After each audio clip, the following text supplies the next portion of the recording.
Inside this episode, control and optimization, the numerical gymnastics needed to solve Earth and space-bound problems. But first, examining social media to gain a better view of revolutionary communication.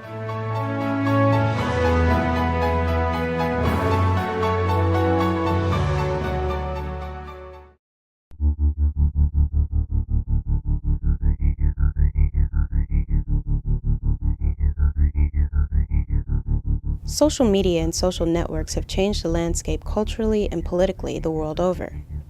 Most social media platforms were created as means to strengthen connections among friends and family, to share information with like-minded individuals, and to advertise products and services directly to a target market. But from flash mobs to political protests, social media also quickly proved a valuable resource for mobilization. The Arab Spring started with a death. In early January, protesters took to the streets of Tunisia in solidarity with a young fruit vendor who, despairing of the brutal system under which he lived, set himself on fire. It was a death that gave life to a movement that was to alter the course of the Middle East and North Africa.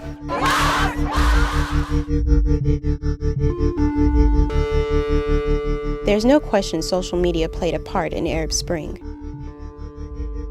Just how much effect did social media have?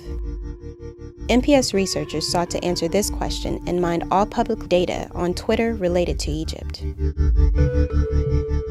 Sort of by accident, we got access to the Twitter data. I belong to a listserv that someone had sent out a message that this Twitter data from the Arab Spring was available, and Rob had some really good ideas about how to analyze it. It was 1 million tweets, and we tried to see if we could actually do anything with it, and after quickly breaking the computer, we finally figured out how to actually begin to analyze the data, and then we're able to actually really tease out some really interesting questions from the data itself. They generated a user-by-user network where a direct tie was drawn between two users if one of the users sent a message to the other, or a user retweeted the message to another. The initial look at the data, it looked like what we would call either a bad hair day or an exploding Death Star. And we had to find ways of drilling down and teasing out some of the aspects of it. So we ended up using some subgroup detection or community detection algorithms to kind of pull apart the network so we could actually better analyze it. We ended up finding out that just because I ended up sending out something from one person and another person sent something out from that person, if that central node was celebrity, those other two people, they wouldn't be talking to each other. But what we ended up seeing when we ended up looking at those that were around activist accounts, so people that were actually very much involved in the protest, there might be these key nodes and they'd be linked to a whole bunch of other people, but the people they're linked to would be connected to each other as well. So it was these really thick spots in the network. In the end, this network included 196,670 users, 526,976 ties between them. It was not the number of connections made, but what was said and repeated through these connections. Central activists framed grievances in ways that brought people together and possibly helped mobilize them for action.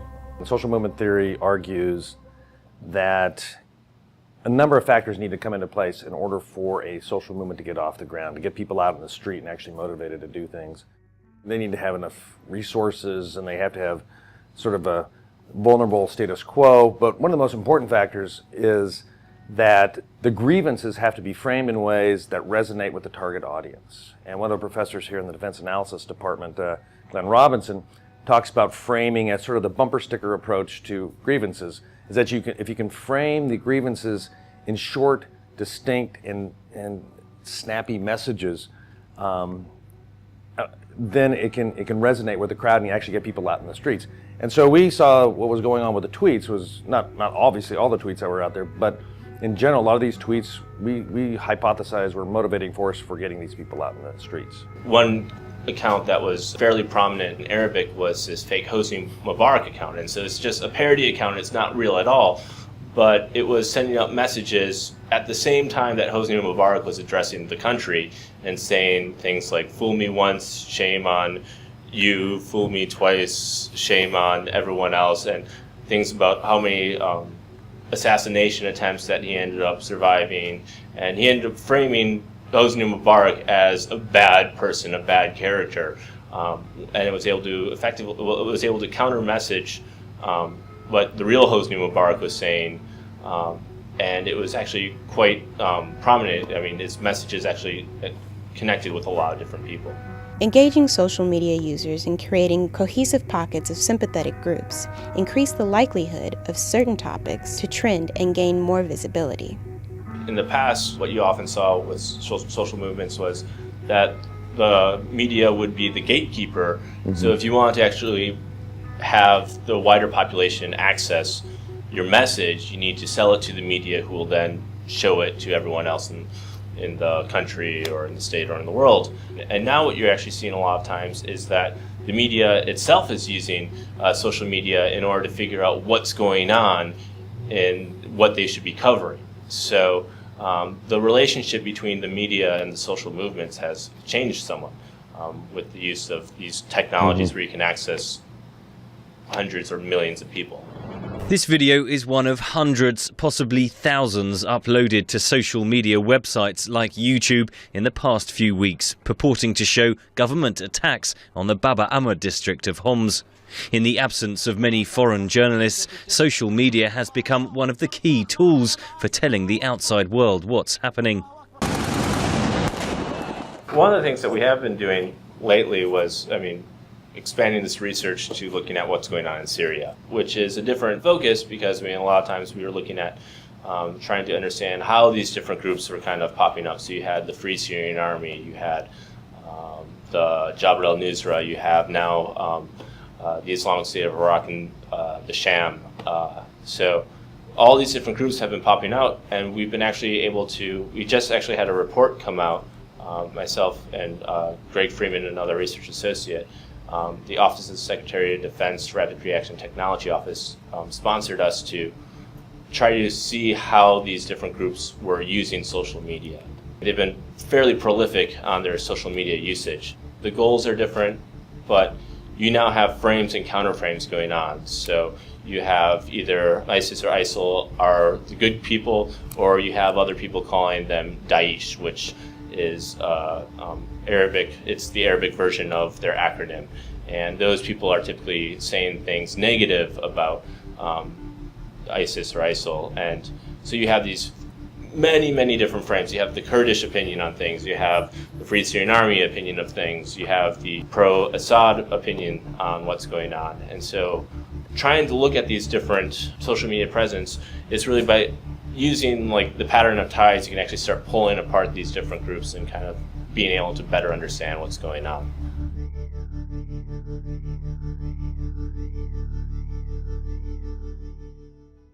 When we return, Control and Optimization takes us to space and beyond.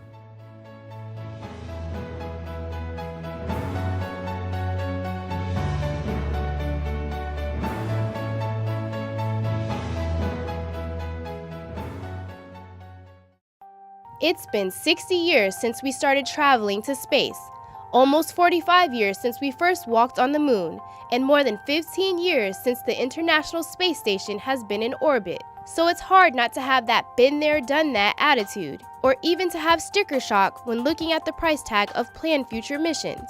Thankfully, scientists, especially those at NPS, have been working hard to find new ways to improve current mission strategies, essentially getting the most bang for your buck.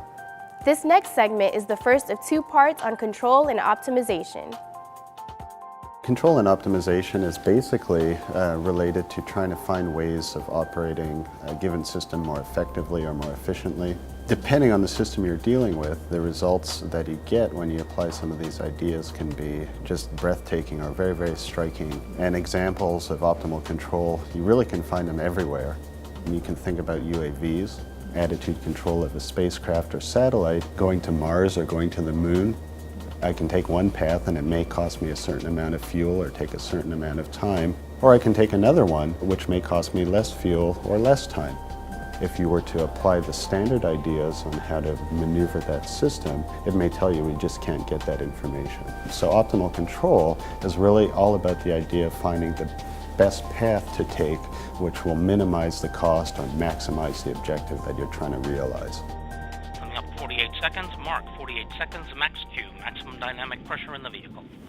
Pseudospectral optimal control is actually a mathematical and computational theory, so it's one of those, it's a really neat combination of a bunch of ideas from various areas that was developed by Professor Isaac Michael Ross and Dr. Fariba Farouk in around the year 2000 or so. And it really has given us the opportunity to solve a class of problems that before this idea really were not solvable. And maybe the best way to think about pseudospectral optimal control is to think about your iPhone. Pseudospectral optimal control theory is like a generic tool for solving optimal control problems, just like your iPhone is a kind of platform that you can load different kinds of apps onto. So if pseudospectral optimal control is the iPhone, the apps that we integrate with this optimal control framework are the different kinds of problems that we want to solve. So one of the neat things about pseudospectral optimal control is that we actually have had the opportunity to take the theory from the laboratory and the computer and actually implement it in practice. So way back in 2006, we used pseudospectral optimal control techniques to find a way to maneuver the International Space Station through very large angles. So we wanted to rotate the whole thing 90 or 180 degrees without using thrusters. The first time we'll be doing a major maneuver with CMGs only. Now normally, to do this kind of maneuver, we have to fire off the thrusters because they have the power that we need to perform this large angle rotation. It's just a little white knuckle for Maz down here. Yeah. Failing the station. That's essentially what they're doing. Using pseudospectral optimal control techniques, what we were able to figure out is how to use the gravity torque that is part of the space environment which is existing on orbit in a way that we could actually use those torques to help us maneuver the station, and in doing so we could achieve these large angle maneuvers without the need to fire the thrusters. Okay, the maneuver is over. Everybody's real happy back here. Of course, you know, now they're going to want to do it all the time. So because we're able to do this, each time we need to do a large angle slew like this or a large angle maneuver, we could save upwards of $1 million in fuel costs, and that's a pretty big deal.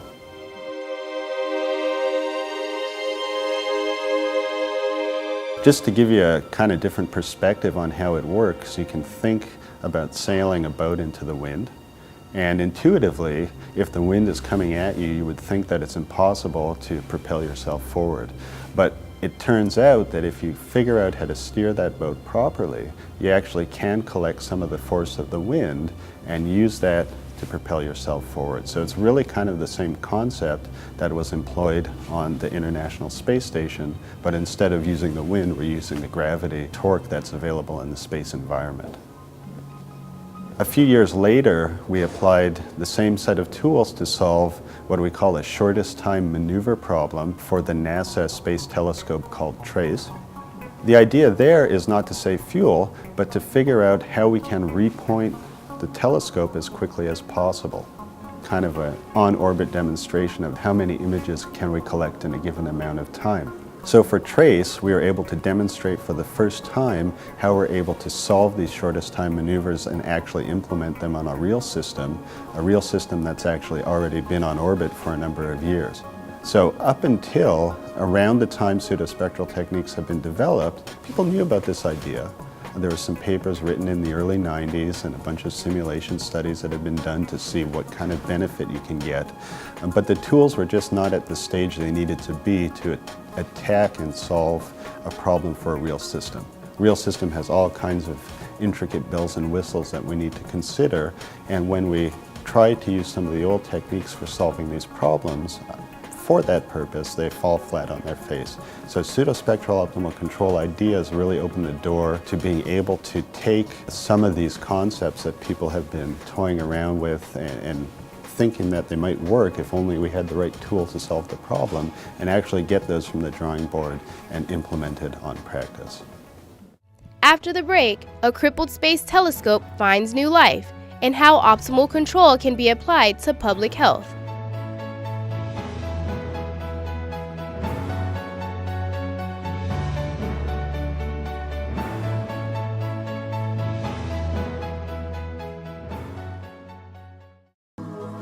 NASA's Kepler mission has confirmed the discovery of the first Earth-sized planets outside our solar system orbiting a sun-like star.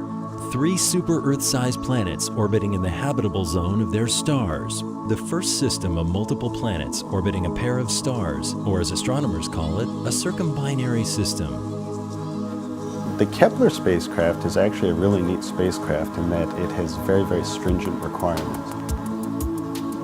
What Kepler is actually a telescope that NASA put on orbit to find planets. And it turns out that finding a planet requires you to point the telescope at a certain section of the sky very accurately. And the kicker is that you have to be able to maintain this accuracy for very, very long periods of time. The idea being that the method which is used to detect the planets sort of is driving this long time requirement of being able to point in a particular spot. So Kepler was designed with all of the right hardware to be able to do this, but in the spring of 2013, the second of 4 of Kepler's reaction wheels failed. And so that effectively crippled the spacecraft. The environment that Kepler's in, there is a strong torque that is being produced on the vehicle that comes from the sun. So the sun's emitting all these photons and whatnot. And those actually can press against the body of the spacecraft and cause it to rotate around. And so one of the key challenges for Kepler was, given that we only have 2 wheels, how do we control those 2 wheels in such a way that we can minimize the drift that's induced by this solar pressure? And so the idea behind the different control concepts that was developed is essentially to use the reaction wheels in a very special way that helps reduce the effect of that solar pressure as much as possible and for as long as possible.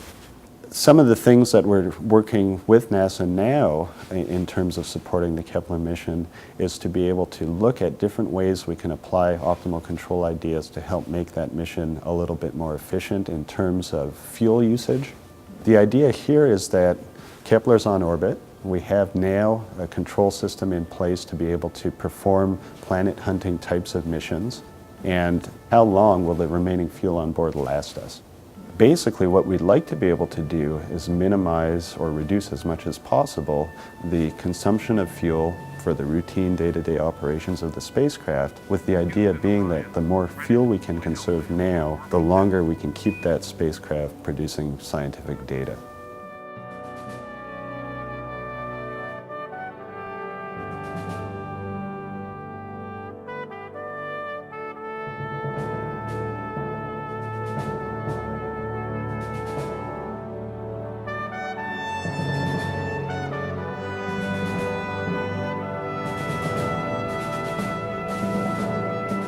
In frigid, silent darkness a million miles from Earth, an immense space telescope scans the heavens. Shielded from the sun, earth, and moon, it pursues profound mysteries. How do planets form?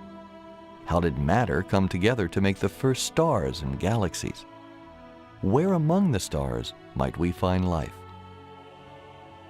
Astronomers worldwide will seek answers using the unprecedented capabilities of the Webb Space Telescope.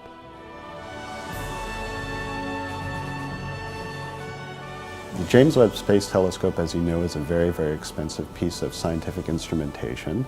And what we'd like to be able to do is get the most bang for our buck from that system. And so one of the ideas that would be very cool to explore and possibly bring to some level of fruition is the ability to reduce the amount of time it takes to have the James Webb repoint to a new scientific target. One of the things that we did sort of back of the envelope computations, and we kind of figured that if we can shave off even 1% of each of the James Webb slews as we perform the mission, that could amount to more than $10 million of additional scientific data that we can collect. That's a pretty big deal. Slew is actually just our scientific jargon for a maneuver that takes us from pointing in one direction to another. So if we're pointing at star A and we want to point the spacecraft at star B, we call a slew the maneuver between those 2 points. Now, one of the things we've observed in working with different systems is that 1% is very easy to get. We usually get 20, 25, 30, sometimes even 50% improvement in slew performance. So if you map that smallest number, 20%, to that $10 million for 1% savings, you can see that implementing some of these new concepts really will go a long way to helping us maximize the benefit we get from some of these new systems.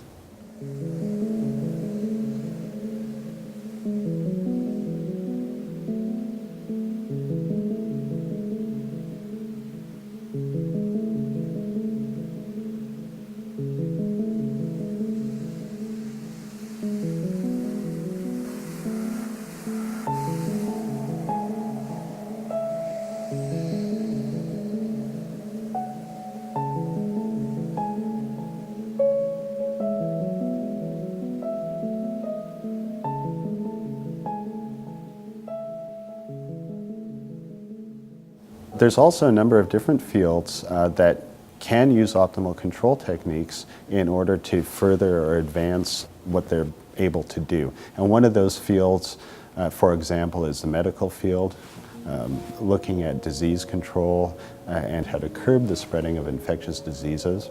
The idea of posing that problem as an optimal control problem is not new. People know that you can do that.